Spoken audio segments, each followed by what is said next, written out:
amazing Sharla Frost on the show again. And we are here today to talk about her newest book called Power at the Table 2. Now, there is a subtitle that I do not have memorized, but it is for attorneys, for lawyers. And here's the thing. After going through a lot of this book, my wife has read the entire thing, and we've talked about bits and pieces of it relating to our own business. I can tell you that you do not need to be an attorney to tremendously benefit from this book. So do me a favor and share this thing out to everybody you know. Put it in all the chat rooms, put it everywhere. Let's get a bunch of people on here to hear about Charla's newest book called Power at the Table 2. And we will be right back.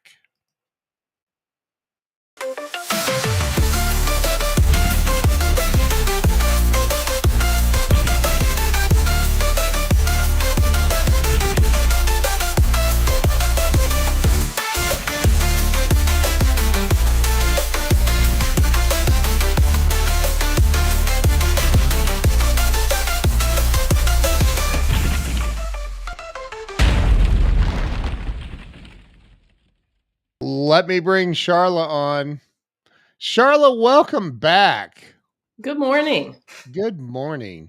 You know, your title should not be author. It should be, I don't know, something like really incredibly badass attorney or something. Well, I appreciate that. I think dilettante's probably closer because I do a little bit of everything these days. You do. So Charla, you gosh, how many books is this now? This is like This is book 8, I believe, and you and I have a children's book coming out the end of the month, which will be book 9, and I have a book 10 that I'm working on. So it's been a busy 5 years post it's courtroom work. it's been busy. And you're still doing some legal stuff. I do. I still do some expert witness work, and I arm twist people to take money in settlements. And I also play the role of mediator occasionally, Wow. trying to be Solomon and split the baby and make everybody happy. Oh my gosh. So let's talk about it because you and I've talked about Power at the Table, your first book, for a couple of years. Yeah.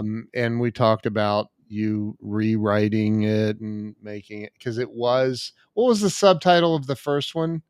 The first one is The Women Lawyer's Guide to Gaining Clients and Control.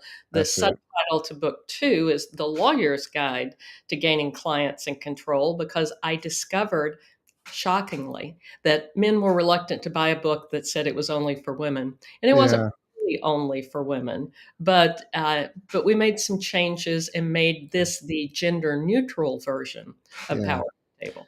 One of the things that when Jill was editing the book, my wife, she kept coming to me going, "You've got to read this part," and I would go read it, and she's like, "We can apply some of these principles to our business." And I'm not an attorney, and I've never played one on TV, so the book is packed with just amazing material that anybody can benefit from, anyone in business at least, and probably even some people just in life.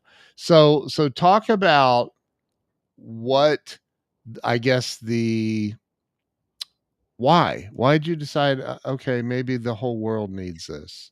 Well, I was both a practicing lawyer and a business owner because I had my own firm for many years, and I was an English and speech major in college. So, business, I didn't know anything much about that.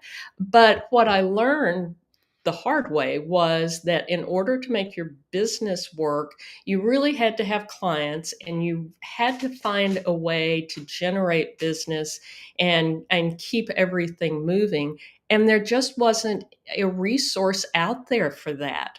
Right. I had learned through experience and time how to do that, but I would have loved to have had a primer that at least gave me a little bit of a blueprint when I got started, and there wasn't anything like that out there. So, just before COVID, I decided that I was really tired of being in the courtroom all the time. But people who are listening don't. I spent 300 nights a year on the road for years. I Yeah. was trial girl. You called me on Friday and said, I need you on Monday in fill in the blank. And that's what I did. Wow. And I woke up one morning after 8 weeks in trial in Connecticut and decided, I really don't want to do this anymore. So I got everything organized, which is one of the principles of the book. You got Yeah. a plan. And then I made the decision to do something different. And once I did that, I had a little bit of free time. And I decided, well, why don't I write a book? And this was the book that I decided to write. Wow. So, there are some stories. I've had the benefit of hearing you, watching you, and even facilitating you speaking from stage. And you have an incredibly powerful story. And I think that for I really I'm going to pull this out of you. Because it just resonates with me so much as a business owner, and I think that anybody watching, if you own a business, you'll be able to relate to this. So there was a moment you had of course, you went to the best law school in the world, Baylor University, right? Or law school, and you ended up in practice, I think, in Houston, correct? Correct. And there was a moment when you were done. You were out of money, done in business. Like it, it was circling the train, so to speak. I would love it, and I'm going to put the book on the screen as you tell this story. But I would love it if you would talk a little bit about that moment when you knew that it was over, like you were going to have to close up shop. Talk about that a little bit. Well, we were what was called a captive law firm, in essence. We had one really big client, and they sent us all of our work, and we were blowing and going. We had some fabulous people who worked for us, and we were trying cases all over the country. And then they went bankrupt on a Sunday in the judge's living room in Philadelphia, and called and said, "Great news! We've gone bankrupt." And for those of you who are in business, you know that that means that payments stop and there's really sort of no path forward. And they owed us 6 months worth of back invoices. Not that wasn't that unusual with them. They would collect a bunch and then they'd pay you a bunch. So that alone didn't cause us any great consternation until the phone call came, and there we were. We fortunately we had paid everybody. This was like a Sunday, so I think we had had payday on Friday. So our people had been paid and our rent was paid, but we didn't have any more money and we didn't have any more business. So after we got finished laying everybody off, which was really horrible, but we didn't have any other choice because we didn't have any money. We had told them that rent was paid through the end of the month. They could stay, they could look for jobs. We would help them find jobs. We'd do whatever we could, but we couldn't promise to pay them because we didn't have any money. And then we called the bank, and then we called the landlord. The bank was much more amenable to dealing with us, frankly, than the landlord. Always kind of surprising, but that was a real low point. And fortunately, we had received a call like the Friday before from someone who wanted us to consider doing work for them. And we had said, well, we'd love to, but we really don't have the capacity. So after we got finished calling the bank and the landlord and laying our people off, we called that person and said, great news. We suddenly have some capacity. So we were very fortunate in that we had an opportunity to get some more business and get it fairly quickly. And we executed well on how to do that and what to do. We didn't execute as well some years later. about 5 years later when Texas passed tort reform, and literally all of the work that we did went away. And Wow. at that point, we went from having 49 lawyers. We were almost at 50. We had 49 lawyers and 100 staff people and no work for them to do. And we had gotten smaller and smaller, and we were down to about 8 lawyers. And I had 3 client interviews in a row, and we should have gotten the work. And so finally, I called one of my buddies who had interviewed me, and I said, "Okay, what's the deal? Did I spit on somebody at the interview? Why didn't we get the work?" And he said, "Well, the truth of the matter is, your firm is simply too small. Wow. We have big dollar risk, and we simply can't go to the board and say, 'Great news, we hired an 8 lawyer firm out of Houston.'"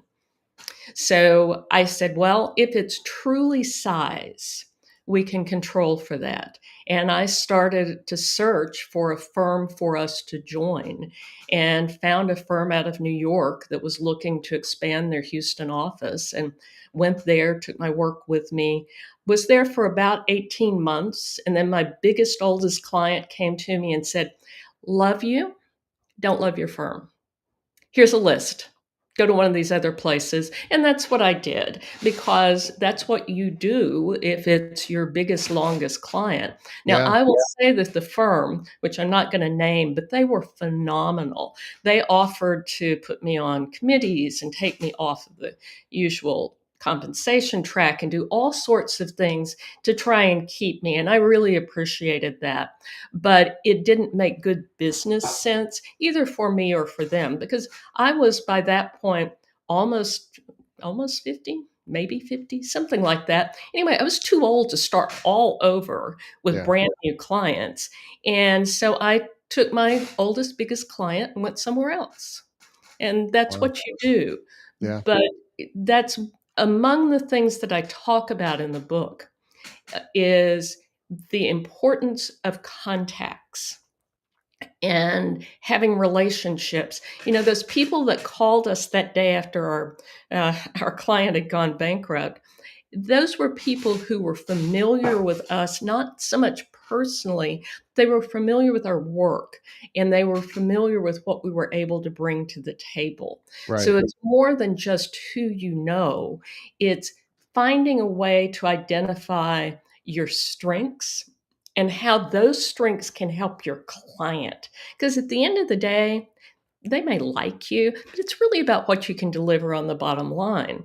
And you have to find a way to identify those things that you can use to bring value to them. It's about value to them. Yep. If you can bring value to them, then you can bring value to yourself in terms of position or money or whatever. But you got to have something to sell. There's a Yeah. wonderful quote from Fast Company, which probably people are familiar with because you see them on the the news reports and this and Yeah. that. They used to have a magazine. No one has a magazine anymore, so I don't know what they still have. But Right. one of my favorite quotes came from them, and it is, "Before you can sell, you have to have something to sell." So you have to learn to evaluate yourself and be honest. Yeah. That's sort of the first chapter of the book. What are you really good at? And is that what you want to do? Yep. I talked to some high school kids about a year ago, and one of the boys was just adorable. Like, because I ask everyone, "What do you want to do, and what are you good at?" And he said, "I want to be an NBA basketball star." And I said, "Okay, you're 5'2". Do you really think you're going to be an NBA basketball star? And he sat there for a second, and this kid is fully grown. So it is unlikely he's going to have a growth spurt and be 6'9". Could happen, highly unlikely. And I said, "Do you really think that's a viable career?" And he sat there for a second and he said, "I'm a pretty good basketball player, but probably not." And I said, "Well, think about it this way. If you can't be the basketball star, do you think you could be the basketball manager?" And he said, "I never thought about that, but I really like basketball." And I said, "Okay, identify those things that you're good at and that you love and find a way to do that. And that's what I suggest people do. If you're really good at something, it doesn't have to be linear.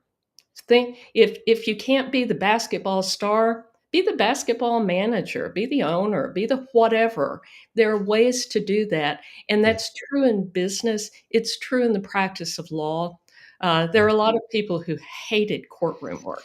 I love courtroom work. I'm a terrible office hostage. So, doing documents and that kind of stuff, meh, Right.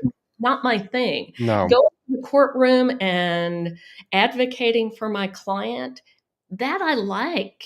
Yeah. Uh, but a lot of people don't. So you have to be honest with yourself about what you're good at and what you want to do.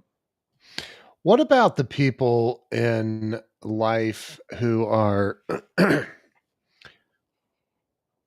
not sure about what they want to do? And I know that I'm not asking you to become a life coach today. But like for the people who I think that there's a lot of people who an example. I have a friend who is a dentist and his wife's a dentist, and they both graduated from dental school at the same time. They met in dental school, and um, he loves being a dentist and she hates it. I mean, despises it. $300,000 later, she learns that she doesn't like it. So, what about the people who are maybe they feel stuck in a career, or I mean, what kind of guidance would you give them? How would your book help them, or would it? I don't The know. book would help them. And Yeah. what I would say is you have to figure out what it is that really appeals to you and what to do. It's like me waking up and deciding after 30 something years, I never want to pick another jury. I liked picking juries. I was good at picking juries. That's not what I want to do anymore. And I had to be very honest with myself about what my options were. How do you decide what is next? And to your question about the dentist, she spent a lot of time and money on becoming something that she doesn't enjoy. And you'd have to, it's like the kid who wants to be the basketball player. Right. She's got great skills. So instead of focusing on who you are, focus on what can I do? What skill set do I have? Right. And how do I apply that in another setting? And by the way, I saw Diane Eaton pop up here. Hi there. Good to see a familiar face. But in terms of identifying that next step, there are worksheets in the book, and they're worksheets for a reason. The neuro-linguistic training guys say there's something magical about taking a pencil and writing something down. Yep. And you really should do that. Take the pages and write down the answers to the questions and make your own list. Yeah, I'm really good at X. I'm going to guess that your friend, the dentist, is probably really good at personal relationships because you kind of have to be if you're going to be successful in the Yes. dental practice. There are a lot of people who can clean your teeth. You go to the ones you like. So, what is she good at? What would she prefer to do? And that's the start. That's the analysis. That's kind of the first step. You have to do that Yeah. before you can really successfully focus on developing relationships that are going to bring you power within yourself. Because power at the table, the concept is it's great to have a seat at the table because everybody talks about you need a seat at the table, seat at the table. Lovely. Seat at the table is lovely. You don't have any power after you get there. You might as well have a chair in the corner. And Right. yeah, if you're in a Yeah. business, if you've got partners, those partners pay attention to you if you control work or clients or money or invoices and spreadsheets, but they may like you, but they're not going to pay a lot of attention to you if you're not contributing to the bottom line. So, in order to have power once you get to that table, you've got to be able to contribute to the bottom line. And that's what you have to figure out how to do. One, you figure out what you want to do. Two, then you identify those companies or clients or relationships that you want to have as part of your portfolio. It took me 9 years to get the first assignment from my oldest, biggest client, the one that was the precipitating factor for me, my moving around. And that was time well spent. Now, I had other clients and relationships that developed in a shorter period of time. And I tell people you need to identify those potential clients by name, not, I want to work for a trucking company. I want to work for Elon Musk at X. Maybe that's realistic, maybe it's not realistic, but you need to put a name to it. It is something very specific, and that's how you begin to identify and build relationships. So, a couple of questions, and gosh, I have one question I've never even asked you on an interview. So, the first question is more, it's a statement question. You talk about power at the table. I think that if we speak metaphorically, it's important. What you're saying is first find the table that you want to sit at. You got to find the table that you want the power at. That's And decide what that is. Write it down. Brian Tracy talked about that. Write it down, write it down, write it down. And, I think that there's too many people going through life that are reacting to life instead of designing their life exactly the way that they want it to be. And that's literally what you're talking about. Start there, design whatever you want, right? The other thing I want to ask you, because and I'm this is a leading question, by the way, to speak legal talk for a second. How important is having sales skills? Sales skills are important, but the really important thing is to have something to sell. Hi, Brown Eyes. That's Gigi from Grow Right, Live Academy. Shirley, yeah. Yeah. Uh, you have to have something that you can sell, because if you do and it's of value, then it's not hard to explain to someone why that is of use to them. It's not like you're trying to convince them of something that Right. they don't want or they don't need. You're filling a need that they already have. And that doesn't require you to have gone through sales school. I didn't have any sales training. Uh, and I had millions of dollars worth of business. Uh, what you find is I'm the person who can solve your problem that you have with, fill in the blank, or your problem in Houston, or your problem in, I'm currently in Oklahoma, so I'm sitting in Frogville, and I can help you with that problem. That's different than what we conceptualize as the sleazy sales guy going door to door and convincing grandma to buy a Kirby vacuum cleaner that she didn't need. So you need fundamental skills, but what you really need are people skills. You need the ability to interact with people and explain to them how you can help them. And you have to be able to legitimately help them. Yeah, Yes. if you can't do that, I don't care if you got sales training or no training or whatever, you're not gonna be successful with it. You've got to actually be able to deliver. You said something that spurred that question from me. You talked about adding to the bottom line, and I think, in my years of owning businesses, I um I've hired so many people that just look at it as a job, like it's just a job. I'm just here to and they never think like how do I add value to this company and make sure that the bottom line, which is, in any business, for anybody watching, if you don't own a business, that means how are you contributing to positive revenue outcomes for the business? Like, not be a leech, but be somebody that actually adds revenue to the business.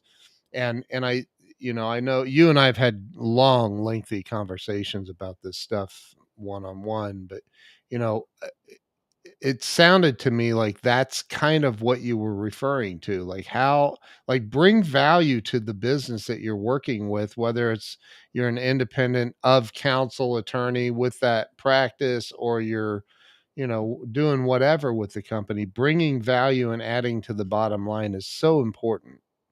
Well, that's one of the things that the book talks about, and it was something that I tried to train people on when I had employees. One needs to understand what it really costs the business to have you. So, I'm gonna use lawyers as an example. You have a salary. That's one thing. You also have insurance cost. Maybe it's direct health insurance. Maybe it's just the cost of the general liability insurance, but a portion of that is attributable to you. There's the cost of your parking, there's the cost of your secretary, there's the cost of your office, it's the cost of your computer. There's all of that. So, all of that goes into what do you cost the business? And in order to be valuable, you need to understand that aspect of it. And you need to find a way to bring in revenue that covers what you cost to the company plus some amount of profit. It's that profit above what you cost the business that gives you the power within the business structure. And I know I had no understanding of that when I got out of law school. Yeah, I got paid a salary. Great. That must be what I cost. Well, as a business owner, you realize that there is a sunk cost to each employee, to Yep. each partner, to each person who participates. And in order to both bring value to yourself, and making sure that you've covered all of that so they can afford to keep you. A big issue these days. I mean, people are getting laid off in all industries because there's not enough value in what they bring to cover their cost to the company. But there's sort of two aspects of the value proposition. One, the value you can bring to your client, which is why they hire you and why you get revenue. And then again, on the power at the table side of it, you've identified your table, you're at the right table, and you want to control what's going on at the table. You have to bring something there that makes it worth not just keeping you, but listening to you. Right. Right. It's And true. I read a fascinating post this week on LinkedIn. Young woman by the name of Catherine Parnell, who, full disclosure, daughter of two of my dearest friends. But Catherine spent time in the military, and she's now in-house counsel with a space company, if I understand it correctly. But she wrote a post about how bad it is for you to be stuck in a position where you stay but you don't like it. So to your question earlier about how do you identify if you're at the right place? You've got to remember there is a cost to you emotionally and professionally to stay stuck in a place where you're not happy. So it is crucially important that you determine what really works for you in terms of where you are and what you're doing, and then find a way to find that perfect fit. I always analogize it to shoes because I analogize everything to shoes. If a pair of shoes doesn't fit or you don't like them, you just Right. get a new pair. You're not unhappy with them, but it is not a value judgment to say, I really don't like this pair, so I'll get a different one. And you should think that same way about the work you do and the assignments that you do. it's not a necessarily a value judgment to say, this one doesn't work for me and I need to find something different. But you need to be strategic about it. When I decided that I was not going to be trial girl anymore, I spent a year getting things organized and in order. And then I gave notice. And then I went to do something else. I didn't do it overnight, even though I woke up uh, after an overnight and week 8 at the hotel and couldn't go home and thought, no, not doing this again. But you don't precipitously take action. You have to be strategic about it. And that's what the book provides a basis for. It's sort of a workbook on how do you identify who you are, what you want to do, what you want to be, because uh, step one is great, step two is better, step is how do I get there? What do I do? And then step 4 is how do I maintain it over time? The book is written in 12 chapters. I call it the 12-step program to providing yourself with some economic control. And sometimes it's not really economic. Sometimes it's just about the right place and being happy. Yeah. It may not necessarily be about the money. Sometimes it's about the money, and that's what makes the world go round. Yeah. But that's not the only consideration. If you are miserable in what you're doing, then you need to figure out something else to do. And Yeah. again, be strategic about it. Don't just wake up and go, "Oh my God, I'm miserable. I'm quitting tomorrow, and I'll figure it out afterwards." Not in this day and economy. Not really the best way to do that. It may be the right thing to do. There are situations where it is, but by and large, you need to use the same skill set that you have for your work assignments to apply it to your life assignment. Yeah. I know we're here to talk about your amazing book, Power at the Table Too, and everybody watching, just if you would, help Charla get to number one on Amazon, invest 99 cents and go to charlafrost.com. The book's right there on the front page and click on it and go get the Kindle version. But there's another book that I think you and I've talked about before by Marie Folio called "Everything is Figure Outable." And Yeah. I don't even think that's a word, but I love that title because in life and in business, and you're in I'm summarizing a little bit of what you're saying, but I think that too many people stay stuck in a place that they're just not happy in, and they live their entire lives doing something that they despise, and then they die, and it's like, well, that was not really what I was supposed to be doing.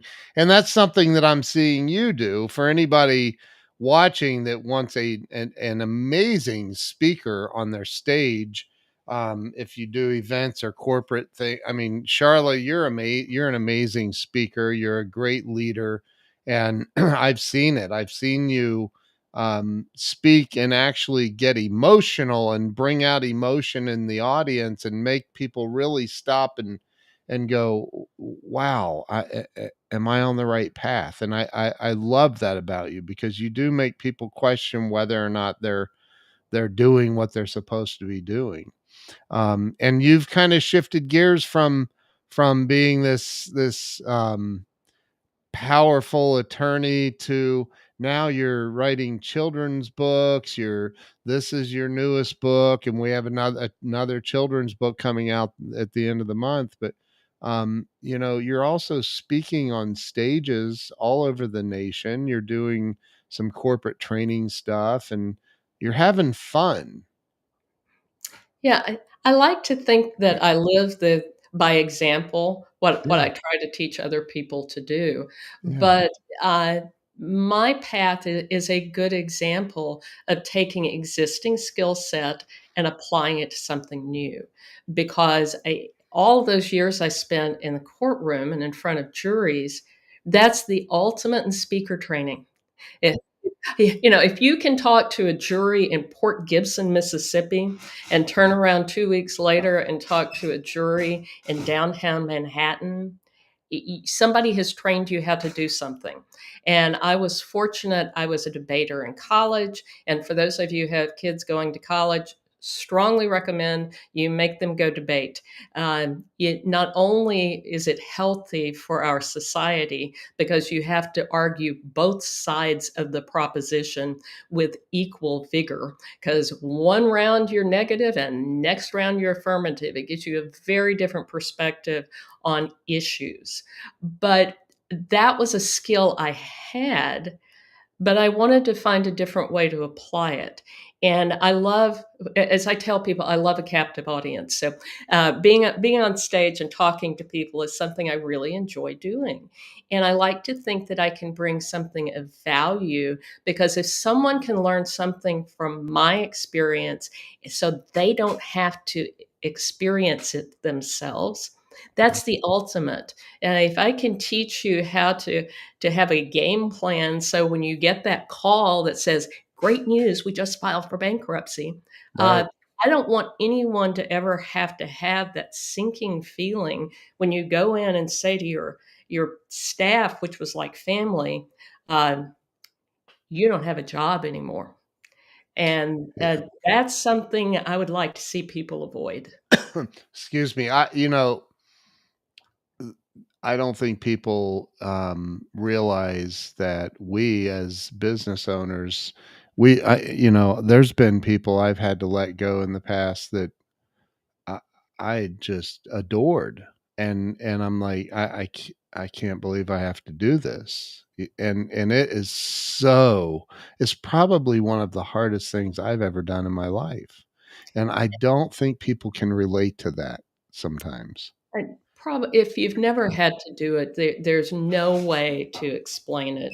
And I'm sure the emotion on the business owner is nothing like the emotion on the poor person who's being let go. Right. But the truth of the matter is, it's one of the most difficult things to do. And as I once told someone, even those people that you don't like and don't want to keep, it's still hard to let them go. So to let someone go who is valuable to you, it is painful in ways that it's hard to explain. It's been Yeah. more than 20 years and it still bothers me. Yeah. I know. I know it does. That's what I've seen you get emotional talking about, actually. It really, people don't understand. And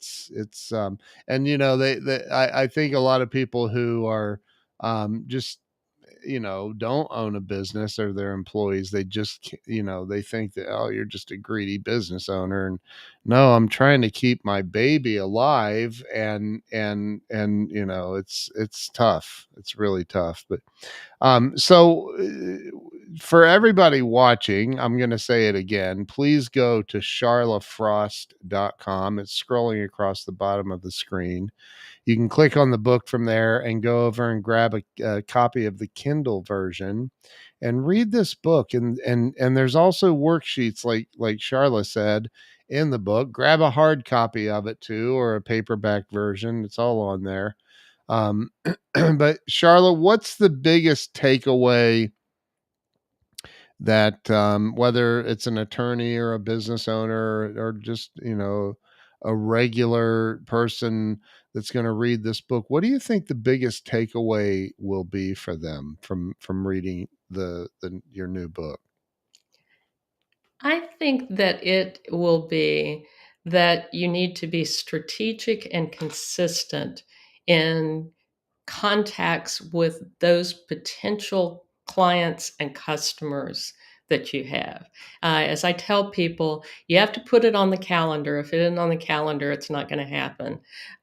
You need to approach development of your business, your clients, in the same strategic way that you approach the work that you do. And that's true whether you're a dentist and you've got all of that science training. You had to be able to docket all of that stuff and track it. It's true if you're a lawyer.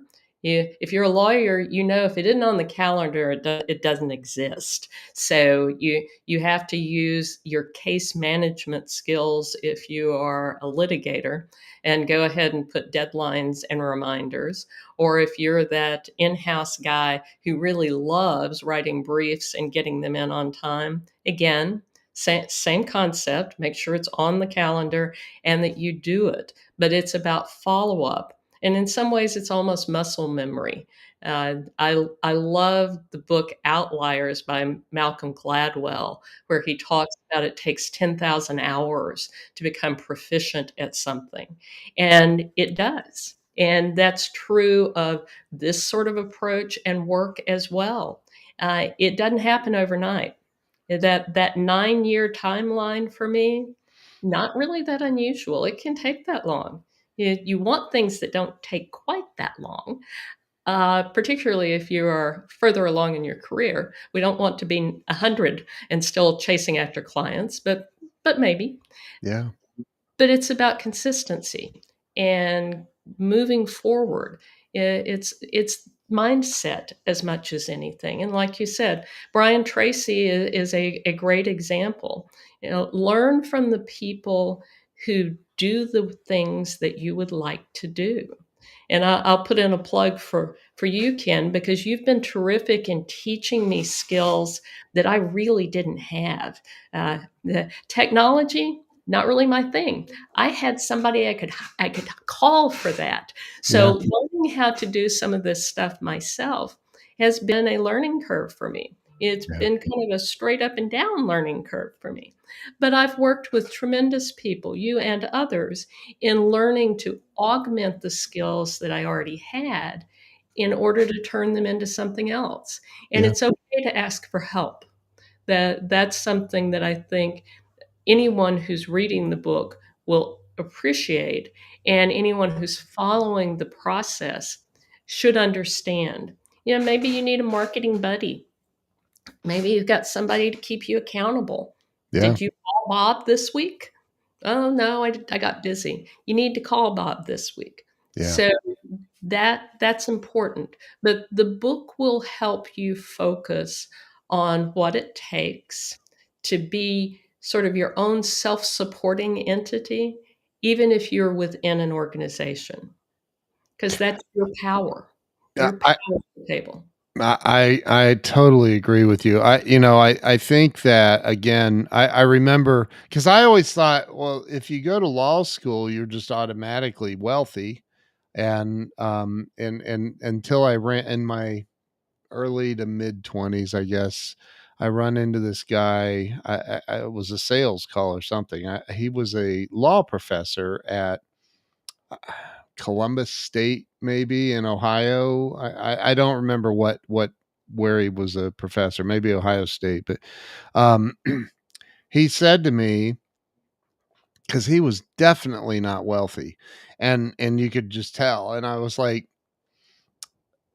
um, I mean, I don't somehow we got onto the discussion of how many attorneys there are, and he said at the time, this 30 years ago, Columbus, he said, was that there were more lawyers per capita in the city of Columbus, Ohio, than any other city in the country.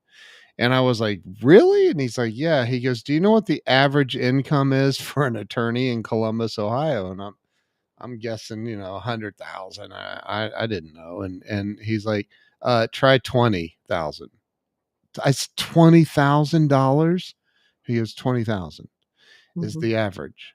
Now there's some that make millions and there's some that make way less than 20, but 20 is the average. And I'm like, oh my gosh, dude, why go to law school? He said, you have to love it. He said exactly what you said, right? Right. And then you take the principles in your book and you start applying them, because I don't think that it matters what you do. The money comes if you provide the value, is what I'm kind of summarizing from what you said earlier. And I think that um the other part, and this is to get everybody watching to go get a Kindle version copy of your book at minimum.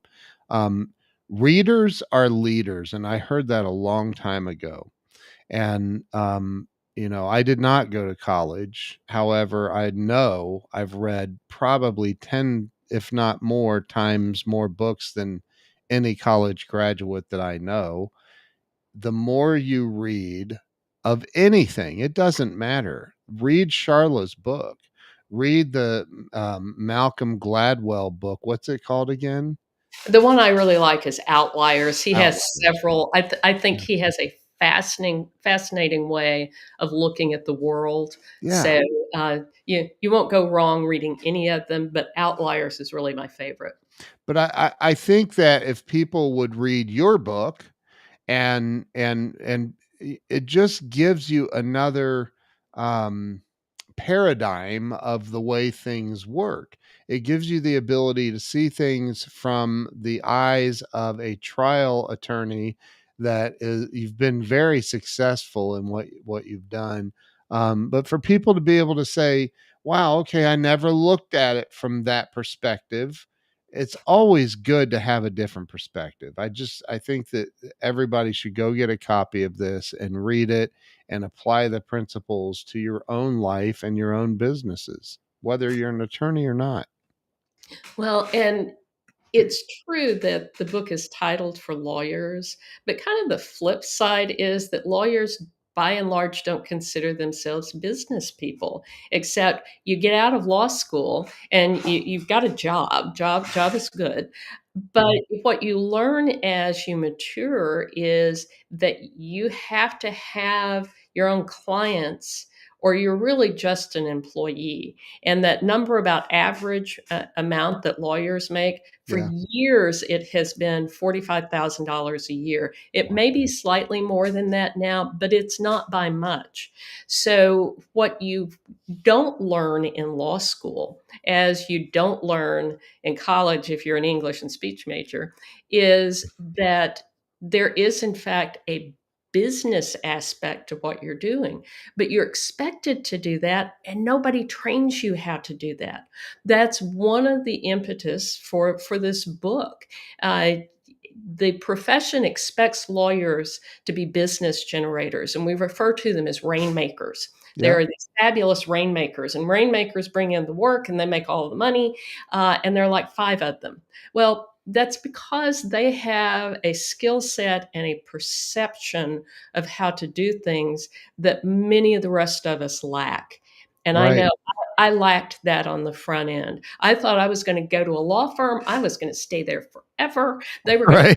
me with all of my work, and I would never have to worry about anything because, to your point, I went to law school. I was supposed to be fabulously wealthy, right? Right. Actually lucky. I didn't have a big loan coming out of law school. I was a scholarship kid. So I Oh, had a full ride scholarship to college because I was smart, not because I was athletic. Let's make that entirely clear. And then I had been, like I said, I was a debater in college. And what do you do with an old, used up debater? Well, you send them to law school because they're not useful for anything else. right. But Baylor Right. had Baylor had this great program.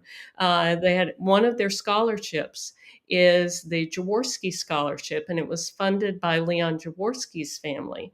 And they, at the time, I don't know that it's still the same, but there were three students a year who got a full ride to law school based on prior debate experience. And I just happened to be one in the right place at the right year to do that. To Glenn Morshower's point, things work out for me, and that one did. But then you get out of law school, and even without a huge loan, and some of the kids who worked for me had hundreds of $1,000s of loans. So how are they ever going to be successful? And I would tell my employees, that my associates, I want you to develop your own business because the legal profession doesn't have a pension. I don't want you to eat cat food when you're old. Yeah. So it's important to develop those skills, but no one gets trained on how to do them. I guess we're just supposed to have had that jump, fully formed out of our forehead like an old Greek myth. but you need some structure and you need some training. And that's what I hope I have accomplished in both the first book and in this new one, the second one. I, I think one of the things I love about you the most is um, your willingness to continue to learn. You and I were having a conversation last night, and you're like, "Oh, I need some of your time for additional training on this one program," and I remember hanging up going, she's just hungry. I love that about you. You're always willing and wanting to learn.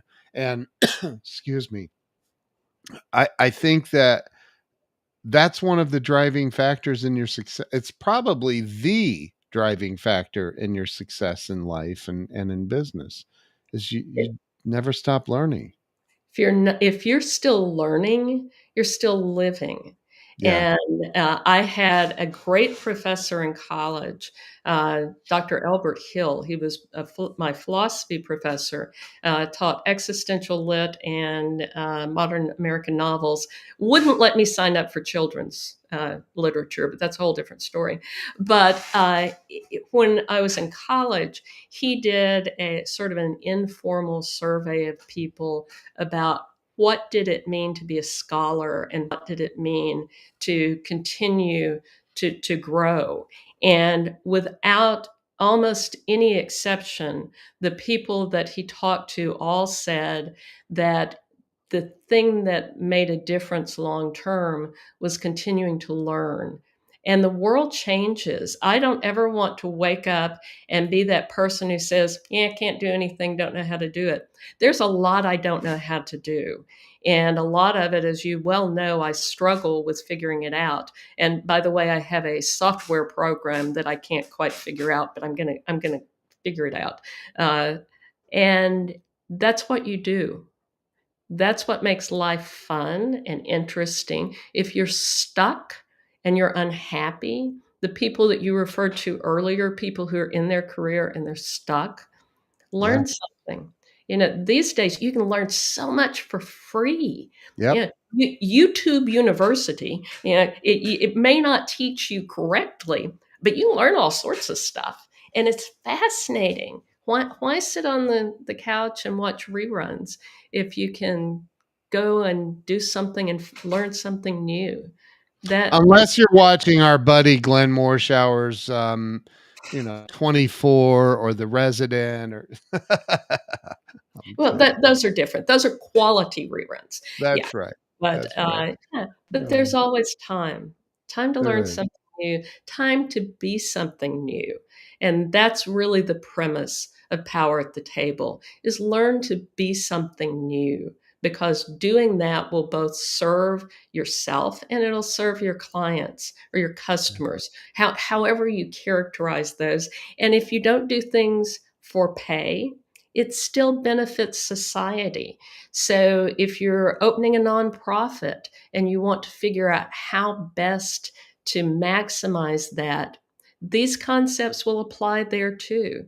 Business is business. We tend to think of it in tranches, but the reality is it's very similar regardless of your profession. There are things you have to do. You have to keep the lights on, you have to run the business, Yeah, you have to be able to identify and hire employees, and that's true no matter what you're doing. But yeah. figuring out what you want to do and how best to do it, that will propel you far ahead of your peers. Conversation you and I had about, and I don't know if it's in this book or not. I hope it is.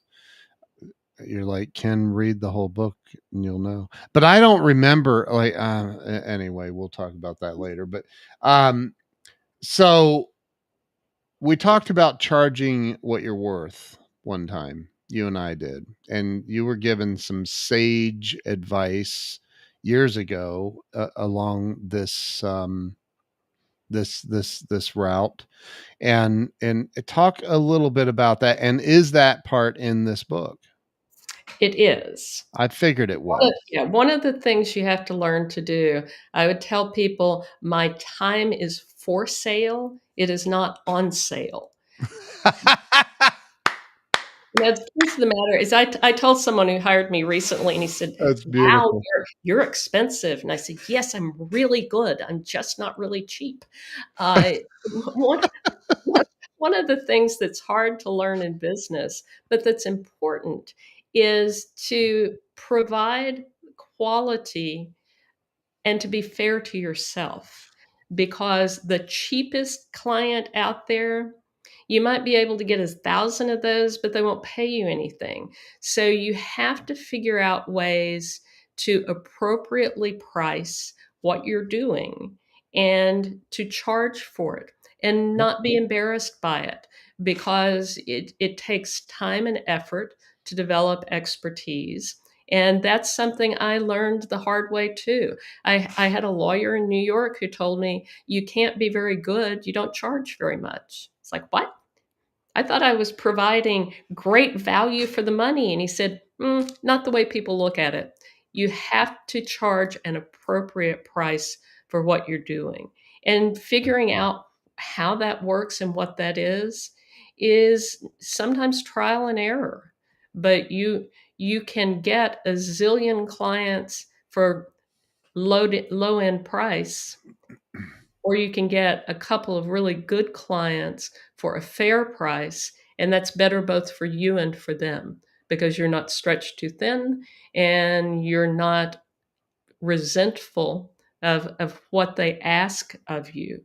So you one must do that in order to be successful. I think about people I mean, I don't know what the range in, hourly rates are for attorneys, but I know there are attorneys making millions and millions and millions of dollars a year, some a month, and there are attorneys making 20, 30, $40,000 a year. And I think that the difference in whether it's attorneys or graphic designers or whatever, um it's it's the way that they look at themselves in the mirror. I really I firmly believe that. I can go get a business coach for, $100 an hour. I'm just throwing out a number. Or I can go to Tony Robbins and pay him $1 million for one meeting. Like, who's going to have the bigger impact in my life? Yeah. And I think that it really does come down to that. How much do you value yourself, and are you willing to put it all on the line and say, "Hey, this is what I charge," and you and I have had some in-depth conversations about this topic. So it's one of my favorite things to talk to you about, in fact. so so Well, yeah. go ahead. You have to understand your market, Yeah. Yeah. because there are companies who can afford to hire you at higher numbers, and there are companies and people who cannot. And if you are providing just a run of the mill product and a run of the mill location, you're not going to command the highest price. Right. If it's a commodity item that you're selling, commodities get priced at commodity prices. So if you want to do a volume number at a commodity number, there's not anything wrong with that. But you have to be realistic about what that means and what it will require. If, on the other hand, you have a unique skill and you are positioned to provide unique value, like Tony Robbins, then you can price that appropriately. But you have to be realistic about what your market is and who you're looking at. One of my young lawyers once came to me and she said, "I have this great idea. I want to be the immigration lawyer to every undocumented person in town. There are millions of them." And I said, "That's lovely. Let's talk about the economics of that. Right. How many of those people are positioned to be able to pay you? Right. And she sat there for a moment and she said, "You know, I really didn't think about it that way, but I know this nonprofit that does that work." And I said, "And that is their mission. And if that's what you really want to do, there's nothing wrong with going to work for them and doing that mission. But if you think you're going to have millions of people with no money as your clients, what that means is you're going to have a lot of work and no return." Yes. She left us and became a very successful family lawyer, and I'm sure that she makes a good living, and Yeah. she's really good at it, but her concept of volume versus value was something she hadn't really thought through, and whether you're a lawyer or you're a life coach or you're a trainer or you're a whatever, you have to think about those aspects of it. And again, at least as lawyers, we were not trained to do that. And Right. I suspect that that is true of many other professions as well. Yeah. So, ladies and gentlemen, I see Buckster's on here too, and we have Gigi and Zach. Thank you all so Hi, much for guys. sharing this. And do me a favor and invest 99 cents in Charla's Kindle version. If you go to charlafrost.com, you'll see Power at the Table and Power at the Table 2. Today we're talking about, let me put this on screen. So today we're talking about Power at the Table 2, and we're talking about getting it to number 1 on Amazon. So if you would help by investing 99 cents, not even as much as a homeless person might ask you for. I'm kidding. But go pick up the Kindle version and um, you know, read this book. This is some powerful stuff that Charla has written here. There are worksheets in the book to help guide you, and you do not have to be an attorney, although it's written for attorneys to grow their law practice. It applies in any business, all the principles in this book. So please go to charlafrost.com and click on it. It'll take you over to Amazon. You can get the Kindle version for 99 cents right now today. It's only 99 cents. So, Charla, this is your fifth visit to Break Through Walls. And I love talking to you. I love having these conversations. You're filled with a lot of wisdom. Well, I appreciate that, Ken. And uh, the it is always an honor to be here. And to your point that you don't have to be a lawyer to like this book, my 90-year-old buddy, who is a retired electrician, told me he wished he'd had the book when he was 19. So Yeah. thank you for the opportunity to talk to your audience, and audience, thank you for the opportunity to share my thoughts on this. I really would like to see people avoid the difficulties that I had, and this is my attempt to help you do that. It's an awesome attempt too. So go grab a copy of it. Just go over to charlafrost.com. You'll see it right there on the front page. Click on it. It'll take you over to Amazon. Grab the Kindle version of the book, Power at the Table 2, and let's help Charla get this thing to number 1. It's already at number 26, I believe, or 22. And so it's already a best-selling book, and congratulations on that. Once you hit the top 100 on Amazon, you're a bestseller. So but congrats to you. And Charla, thank you again. I value you not just as a client, but more so probably than anything as a friend, and to be able to just bounce things off of you all the time. And it, I, I adore you. I think you're awesome. So um, Well, thank thank you. I appreciate that. thank you. All right, everybody. So Sharla Frost, and make sure you're following Sharla on all social media platforms. She brings a lot of value. She writes a wonderful She a thing called her missives. You're doing those on Sundays again now? Are you back to it? Yep, back to Sundays. Yeah. Good.